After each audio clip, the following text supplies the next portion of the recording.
Assalamualaikum warahmatullahi wabarakatuh. Kembali lagi pada Rahim Al-Baharsi Channel. Sebelumnya jangan lupa untuk like, share, dan subscribe my channel dan tekan notifikasi loncengnya. Assalamualaikum warahmatullahi wabarakatuh. Alhamdulillahirabbil alamin. Wassalatu wassalamu ala asyrafil anbiya'i wal mursalin sayyidina wa maulana Muhammadin wa ala alihi washabihi ajma'in. Amma ba'd.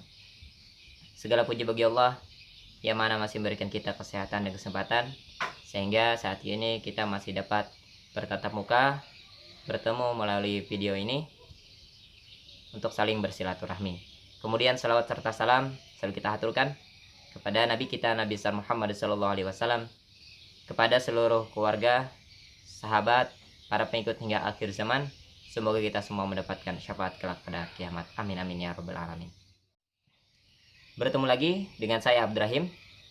Pada video sebelumnya saya telah menerangkan tentang beberapa kemuliaan para ulama, di antaranya diangkatnya derajat para ulama oleh Allah Subhanahu wa taala, kemudian afdalnya ibadah seorang ulama atau orang alim dibandingkan orang awam, dan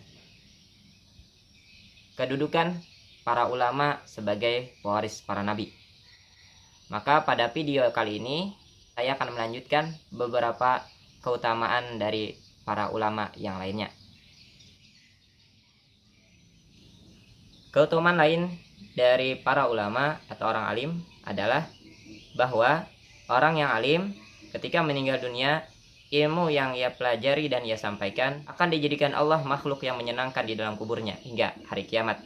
Hal ini sesuai dengan hadis riwayat Ad-Dailami Ani Bani Abbasin radhiyallahu anhu qol, idza matal alimu sawwarallahu ilmahu fi qabrihi wa yu'nisuhu ila yaumil qiyamati wa yadra'u anhu hawa mal ard.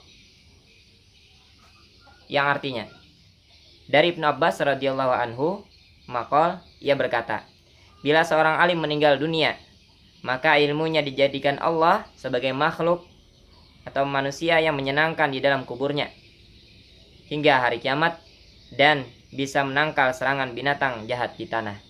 Hadis riwayat Ad-Dailami. Kemudian keutamaan lanjutnya tentang para ulama adalah bahwa para ulama kelak pada hari kiamat akan dapat memberikan syafaat kepada orang-orang yang ia senangi. Hal ini sesuai dengan hadis riwayat Ad-Dailami yang berbunyi, Ana Bani Abbasin radhiyallahu anhu qol, ija jitama al alimu wal abidu ala sirati kila li abidi udkhulil jannata wa tana'am bi ibadatika wa kila lil alimi kif huna fashfa liman ahbabta fa innaka la tashfa'u li ahadin illa syufi'ta faqama maqamal anbiya.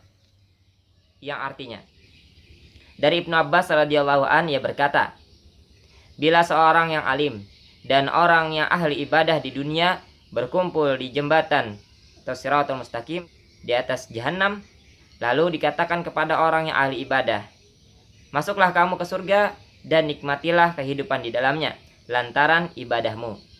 Dan dikatakan kepada orang yang alim, berhenti di sini, berilah syafaat kepada orang yang kamu senangi di hari kiamat, sebab sesungguhnya engkau tidak memberi syafaat kepada seorang kecuali Allah menerima syafaatmu. Jadi seorang alim itu berkedudukan seperti para nabi. Hadis riwayat Ad-Dailami. Kemudian hadis yang serupa dengan hadis sebelumnya, yaitu mana radhiyallahu anhu qol, awwalu man yashfa'u yaumal qiyamah al anbiya'u summal al ulama'u summa syuhada.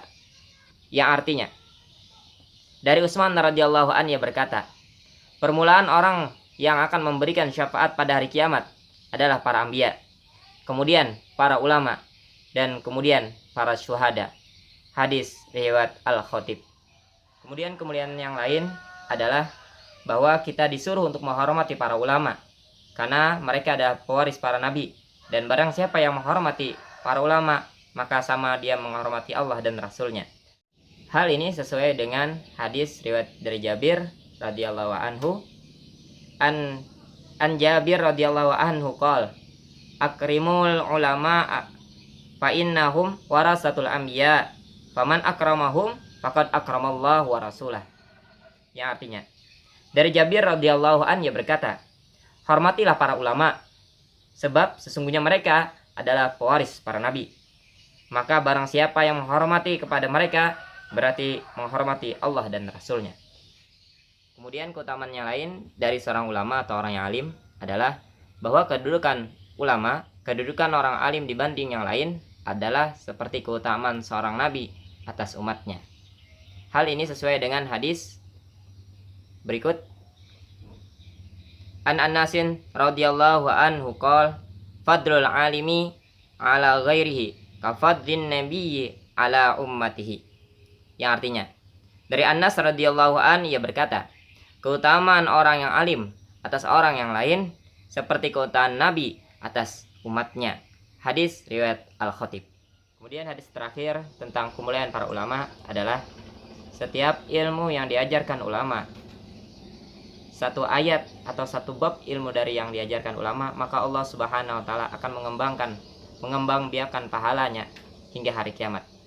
Hal ini sesuai dengan hadis Nabi sallallahu alaihi wasallam an Abi Sa'id Al-Khudri radhiyallahu anhu qol man 'allama ayatan min kitabillah aw baban min ilmin an mallahu ajrahu ila yaumil qiyamah.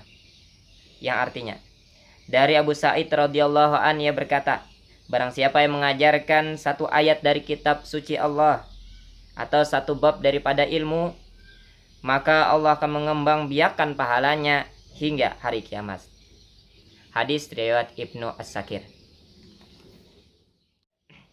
Dari dalil-dalil yang telah saya sampaikan, sangat jelas banyak sekali kemuliaan para ulama. Sehingga karena kemuliaan inilah kita wajib menghormati para ulama. Hormati ulama Anda, sayangi mereka, agar kita nanti tergolong orang-orang yang mendapatkan syafaat pada hari kiamat dengan berkat para ulama. Mungkin itu yang dapat saya sampaikan. Salah hilap saya mohon maaf. Mudah-mudahan apa yang saya sampaikan bermanfaat untuk kita semua. Kita tutup bersama-sama dengan membaca kifaratul majelis. Subhanallahumma wa bihamdika asyhadu an la ilaha illa anta astaghfiruka wa atubu ilaik. Wassalamualaikum warahmatullahi wabarakatuh.